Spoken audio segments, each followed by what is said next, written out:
Okay, in this tutorial, I'll be going through with the stock name symbol QNST.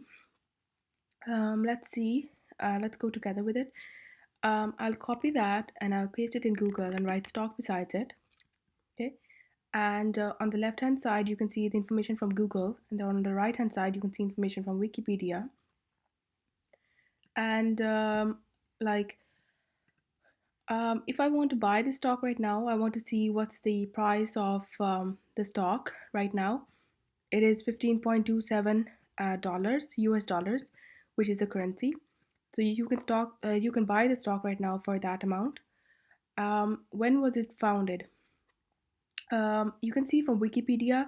Sometimes it's written outside in the box, founded 1999. Otherwise, if it's not written for you, you can just click Wikipedia, and this box on the right hand side, you can see founded 1999. Okay, and then I'll explain you the sector later in the video. I want to focus on the four ratios, which are very important when analyzing. I have left the link of Macro Trends website in the description. You can just have a look. And when you click on the link, this thing appears, and then you click on price ratios and then price book ratio, and you paste in the symbol and make sure that the name is written besides it, because sometimes there are more than one firm with the same symbol. I'll just click that, and I'll just briefly explain what this ratio is about for people who are very new to it. So it's just taking time to load. Okay, so book value is the real value of the share, what it really values. That price means that what it really is worth, and stock price is what you can buy that same worth from the market.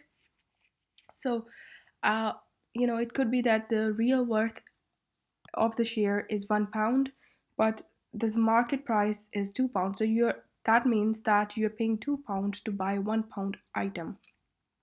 Okay, so it means you are buying that expensive. So ideally, it should be price to book ratio should be less than 1. That means that you're getting the stock at discount, at bargain. You're getting it very cheap. It's undervalued. And if it's 1, that means you're getting the same price from the market. You're getting it equals to the stock that it should be, so the real worth. And if it's more than 1, that means that you're buying the stock expensive. And the higher it goes, the more expensive the stock is right now. So let's see, right now it's 3.57, the ratio, which means that the stock is 3.57 times more expensive. And if I just go back, in March it was 3.13 times more expensive, which is very expensive, but it's cheaper. It was cheaper than what you can buy now, right now. But it was the most expensive in 2018 March, when it was 4.49 times more expensive, and the cheapest it was in it was undervalued, or it was below 1 in 2013 December, no, March, sorry, 2013, and it was 0.92, which means it was uh, undervalued. It was you could get it from the bargain. And if you just see vertically up, you can see the book value is 6.46. So you're buying something that is worth 6.46, but you can get it from the market for 5.97. So you're buying it cheaply. So the stock is undervalued, which is best to buy when it's undervalued. So right now it's expensive. Okay. If I just go to other ratios and current ratio means that you need to find out if your assets are more than liabilities, which is ideal.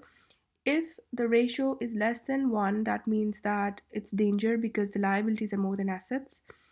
And if it's more than 1, if the ratio is more than 1, that means that the assets are more than liabilities. But if the ratio is 1.5 or more than that, then you have good margin of safety. Then the stock is not risky. It is very secure to invest in. So make sure that when you are investing, that your margin of safety, it is 1.5 or more than that, ideally. Right now it's 1.87, which is very secure. The stock is very secure. Before that it was 1.92. Let's see the previous as well to know if it's the consistency, and it has always been more than 1.5, so it means it has always been a secure stock in that terms, that assets has been a lot more than liabilities always. There's a good margin of safety and this stock is very secure. If I look at debt equity ratio, the long term debt, so it tells me if the company is operating on long term debt or equity. If it's operating mainly on long term debt, then it's not secure. If it's operating mainly on shareholders equity, then it's secure. Okay. So this ratio should be zero point 0.5 or less than that for it to have a good margin of safety. Right now it's zero, which is ideal. So there's no long-term debt. And I just go back and see the consistency 0.12, which is less than zero point 0.5, 0.33, that's fine, less than zero point 0.5, and so that's brilliant. So since we have the data from 2010 up till now, it's always less than zero point 0.5, and recently it has been zero, which is ideal. So it means it is not very risky stock, it is very secure to invest in. Let's see at return on equity. Return on equity is what return you get when the shareholders invest. It should be 8% or more than that for it to have a good margin of safety. I don't have the data right now on this website, so I might look for this on another website. But it tells me that in March 2019, it was 8.3%, which is quite, a good one, because it should be at least 8%, and 8.3% is really good. So it should be at least 8%, but I want to know about the previous ones as well, so then I can just judge overall. And I'll just copy this and I'll paste it and write stock.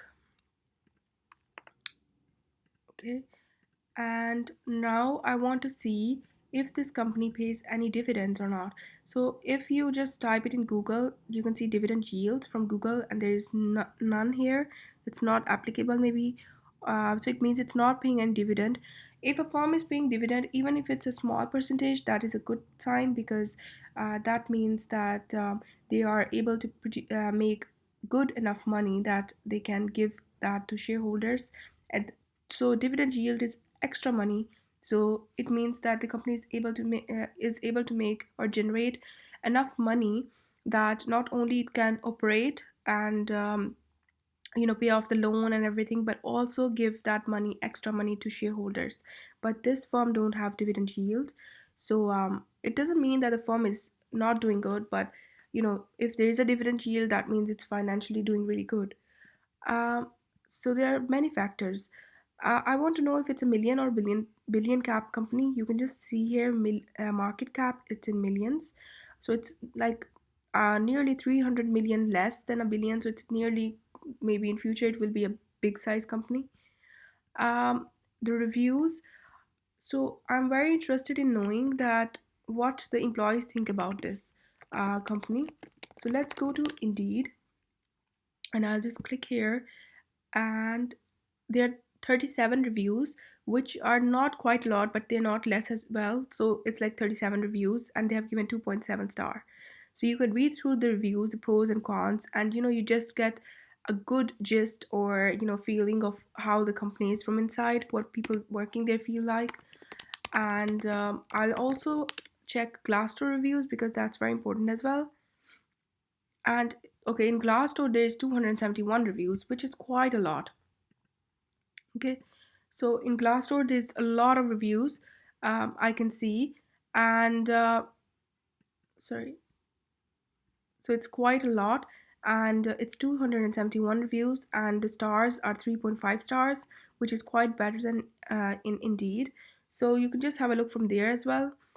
And if I just go to Justia Patents,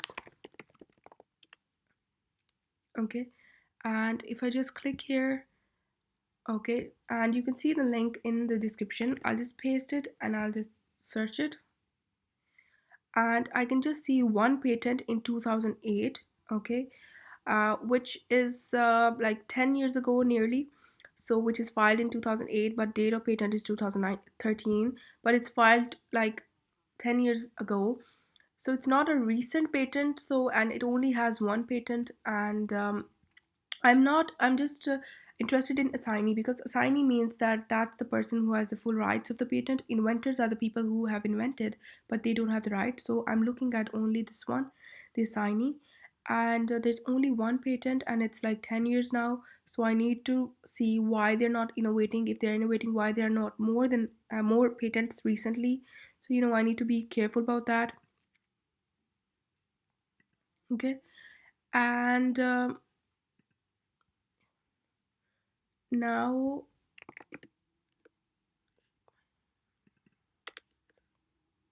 okay, that's fine.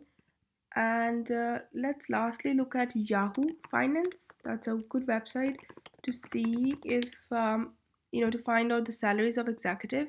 I'll just search in the search bar, and I can see the symbol QNST. I'll click there, and I'll click on profile, and the sector is technology. Okay.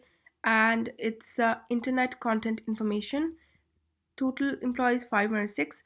And I'm just interested in the key executives. So these are the names, this is the title, and this is the salary. And the more transparent salary wise somebody is, the firm is, the better, because you can build a trust that they are giving us a lot of information. So the more information you can have about the company, the better you can judge it on. And this is ideal because they have all the information about the salaries of all the executives. And so which is really good.